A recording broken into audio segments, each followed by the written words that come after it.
మొదటి సినిమాతోనే block buster hit అందుకొని ఊహించని రేంజ్లో క్రేజ్ సొంతం చేసుకున్న హీరోయిన్ అనూహ్యంగా సినీ రంగాన్ని వదిలేసింది. కట్ చేస్తే ఇప్పుడు 50,000 కోట్లకు మహారాణి. ఆమె మరెవరో కాదు, heroine Gayatri Joshi. Model, video jockey అయిన గాయత్రి మొదటి సినిమా ఏకంగా షారుఖ్ ఖాన్ సరసన నటించింది. వీరిద్దరు కాంబోలో వచ్చిన స్వదేశ్ చిత్రం 2004లో విడుదలై భారీ విజయాన్ని అందుకుంది. ఈ చిత్రానికి అశుతోష్ గోవారికర్ దర్శకత్వం వహించగా ఈ చిత్రం షారుఖ్ ఖాన్ కెరీర్లో అత్యుత్తమ సినిమాగా నిలిచింది. ఇందులో కథానాయికగా నటించిన గాయత్రి జోషి మాత్రం చాలా ప్రశంసలు అందుకుంది. ఈ సినిమాతో బాలీవుడ్ ఇండస్ట్రీలో ఓవర్ నైట్ స్టార్ అయిన గాయత్రి ఆ తర్వాత వరుస సినిమాలతో బిజీ అవుతుందని అనుకున్నారు.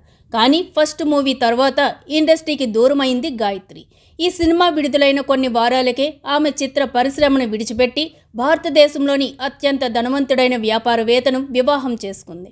అతడే బిజినెస్ మ్యాన్ వికాస్ ఒబెరాయ్. పెళ్లి తర్వాత ఇండస్ట్రీకి పూర్తిగా దూరమైంది. స్వదేశ్ చిత్రం గాయత్రికి తన సినీ జీవితంలో ఏకైక చిత్రంగా నిలిచింది. వికాస్ ఒబెరాయ్ భారతదేశంలోనే అత్యంత ధనిక వ్యాపారవేత్త. అతడు రియల్ ఎస్టేట్ కంపెనీ అయిన ఒబెరాయ్ కన్స్ట్రక్షన్ కంపెనీకి ఓనర్.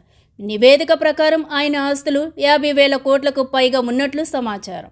గాయత్రి కుటుంబం దేశంలోని అత్యంత ధనిక కుటుంబాలలో ఒకటి. ప్రస్తుతం గాయత్రి సైతం భర్తతో కలిసి వ్యాపారాన్ని చూసుకుంటుంది.